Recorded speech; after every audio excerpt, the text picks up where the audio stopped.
अस्सलाम वालेकुम प्यारे बच्चों। मेरा ये क्लास 8th के लिए है। सब्जेक्ट है साइंस और जो हमारा आज का टॉपिक है वो है lesson chemical effects of electric current से।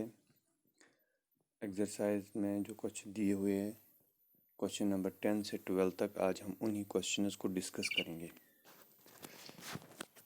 तो शुरू करते हैं क्वेश्चन नंबर 10 से। Paheli had heard that rainwater is as good as distilled water, so she collected some rainwater in a clean glass tumbler and tested it using a tester. To her surprise, she found that the compass needle showed deflection. What could be the reason?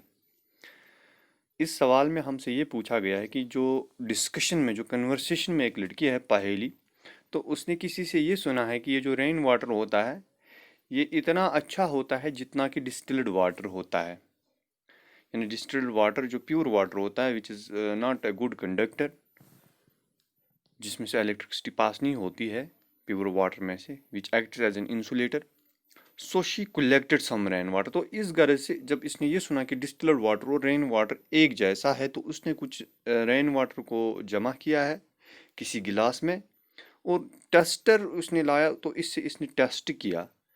लेकिन अचानक हैरानगी की वजह से उसने क्या देखा वहाँ पे कि ये जो कंपास नीडल होती है, ये जो इस घड़ी की सुई होती है, मीटर की सुई होती है इस टेस्टर की, वो हिलने लगी। That shows deflection. कि वो what could be the reason. हमें यहाँ पे जवाब में वो देखना है कि क्या वजह हो सकता है कि ये जो घड़ी की सुई जो हिलने लगी, which shows a deflection, what could be the reason. तो इसका जो सही जवाब है, rain water contains dissolved salts. ये जो हमारे पास जो ये बारिश होती है, it also contains dissolved salts. इसमें भी साल्ट्स होते हैं। जब इसमें साल्ट्स होते हैं, इन साल्ट्स की वजह से ये एक कंडक्टर बन जाता है। This makes it a conducting solution. There are no dissolved salts present in the dissolved water, distilled water. अगरचे हम अब डिस्टिल्ड वाटर देखेंगे, डिस्टिल्ड वाटर में कोई डिजॉल्व्ड साल्ट होता ही नहीं। लिहाजा जब उसमें डिस्टिल्ड वाटर में डिजॉल्व्ड साल्ट ही नहीं होते हैं, तो वो कंडक्ट नहीं करेगा। लेकिन इसके बरक्स अगर हम यह देखेंगे, ये जो हमारे पास रेन वाटर है, इसमें डिजॉल्व्ड साल्ट्स होते हैं, लिहाजा वो कंडक्ट इलेक्ट्रिसिटी करेगा। Hence, rainwater can allow electricity to pass through it while distilled water cannot.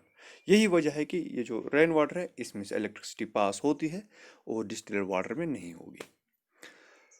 Prepare a list of objects around you that are electroplated. हमें उन चीज़ों का लिस्ट बनाना है जिन पे इलेक्ट्रोप्लेटिंग हुई हो।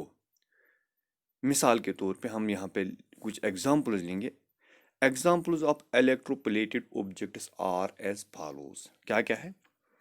Chromium plating is done on different parts of cars, buses and motorcycles to give them shiny appearance. हम देखते हैं कि हमारे पास जो गाड़ी होती है वो सब जो इसमें वो बॉडी पार्ट्स होते हैं मेटेलिक होती हैं, लेकिन उन मेटल्स में एक शाइनिंग होती है, एक कलर दिया हुआ होता है और कलर के ऊपर भी शाइनिंग। रीज़न क्या है? तो रीज़न ये है, वहाँ पे इलेक्ट्रोप्लेटिंग होती है, वहाँ पे इलेक्ट्रोप्लेटिंग होती है। और इस क्रोमियम, वहाँ पे कौन सी plating? Chromium plating is done. वहाँ पे क्रोमियम की प्लेटिंग होती है, एक लेयर होती है वहाँ पे। A fine layer of gold is deposited on the silver ornaments and they are called gold plated ornaments।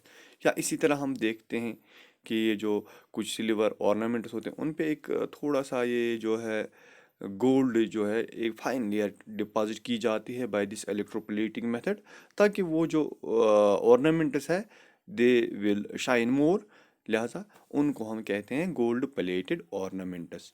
या इसी तरह अगर हमारे पास घर में बर्तन होते हैं, हम उनको देखते हैं, iron used in constructing A building in coated with layer of zinc, this protects iron from corrosion and rusting.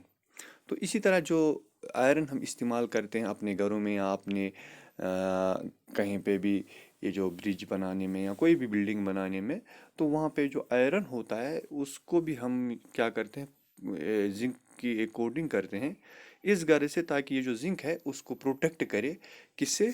ये रस्टिंग से या कोरोजन से।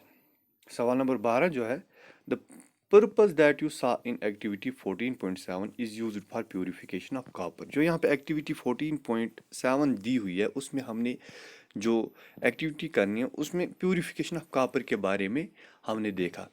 A thin plate of pure copper and a thick rod of impure copper are used as electrodes। तो वहाँ पे एक chemical cell थी, simply electrochemical cell, जिसमें एक थिन प्लेट था और एक थिक प्लेट था, दोनों कॉपर के थे, जो एक्ट करते थे वहाँ पे दो इलेक्ट्रोड्स यानी एनोड और cathode. Copper from impure rod is sought to be transport to the thin copper plate. तो ये कॉपर जो था इम्प्योर रॉड से वो ट्रांसफर होता था कॉपर प्लेट की तरफ। Which electrode should be attached to the positive terminal of the battery and why.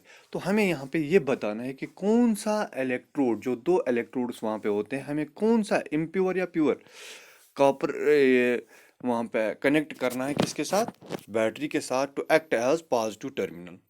तो copper ion is positively charged, ये पता है हमें। कॉपर लूज इलेक्ट्रॉन करता है, लिहाजा it acts as positively charged. It is attracted towards the plate which is connected to the negative terminal of battery. लिहाजा ये इसकी जो अट्रैक्शन होगी वो नेगेटिव के साथ होगी, क्योंकि अनलाइक चार्ज जो है वो अट्रैक्ट करती है। A copper ions are transported to the thin copper plate.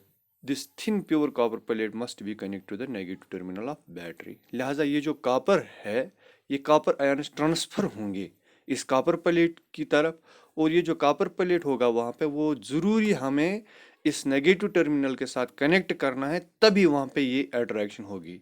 और ये जो इम्प्योर कॉपर रॉड है इसको हमें पॉजिटिव टर्मिनल के साथ वहाँ पे कनेक्ट करना है, और वहाँ इस तरह से वहाँ पे जो माइग्रेशन ऑफ दीज पार्टिकल्स होगी वो ठीक तरीके से होगी।